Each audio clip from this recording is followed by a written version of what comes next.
आज Doubtnut app download करें।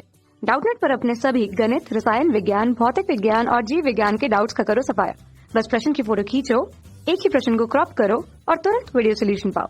अभी डाउनलोड करें। नमस्कार दोस्तों, हमारा प्रश्न है कि दोस्तों यहाँ पर हमें प्रश्न पूछा गया है कि निम्नलिखित में से पेनिसिलिन के संबंध में कौन सा कथन असत्य है।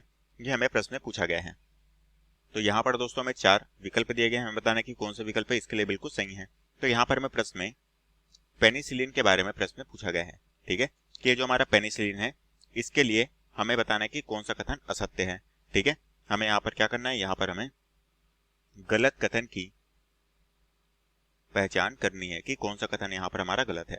तो दोस्तों हम जानते हैं पेनिसिलिन का आविष्कार अलेक्जेंडर फ्लेमिंग ने किया था, ठीक है, और ये एक तरह से दोस्तों क्या है, ये एक तरह से हमारा जो है प्रतिजीवाणु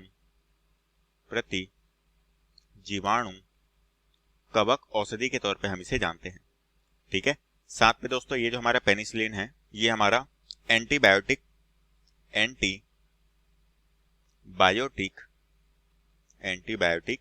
औषधि के समूह से आता है, तो हम इसे एंटीबायोटिक औषधि भी कह सकते हैं।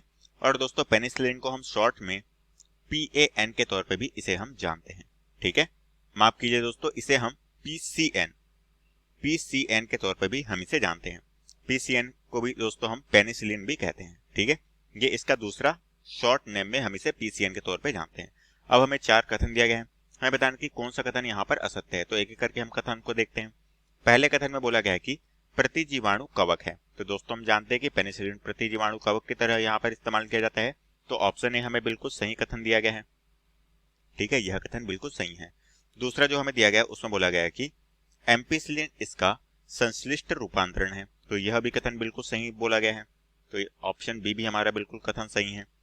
तीसरा जो हमें कथन दिया गया है इसमें बोला गया है कि इसका जीवाणु निरोधक प्रभाव होता है, ये बोला गया है, तो दोस्तों हम कह सकते हैं कि यह कथन बिल्कुल गलत कहा गया है, तो यह कथन हमारा गलत है। चौथा जो हमें दिया गया है बोला गया है कि यह विस्तृत स्पेक्ट्रम प्रतिजैविक का उदाहरण है, ये बोला गया है, तो दोस्तों हम कह सकते हैं कि ये भी कथन हमारा क्या है, गलत है। तो हमें दोस्तों गलत कथन की पहचान करनी थी, तो ऑप्शन सी और ऑप्शन डी ये दोनों कथन हमारे यहाँ पर गलत है, तो ये दोनों विकल्प हमारे प्रश्न के बिल्कुल सही आंसर हो जाएंगे। कक्षा 6 से 12वीं से लेकर नीट, IIT, JEE वो एडवांस के लेवल तक 1 करोड़ से ज्यादा छात्रों का भरोसा। आज ही डाउनलोड करें डाउटनेट ऐप या व्हाट्सएप करें अपने सारे डाउट्स 8400 400 400 पर।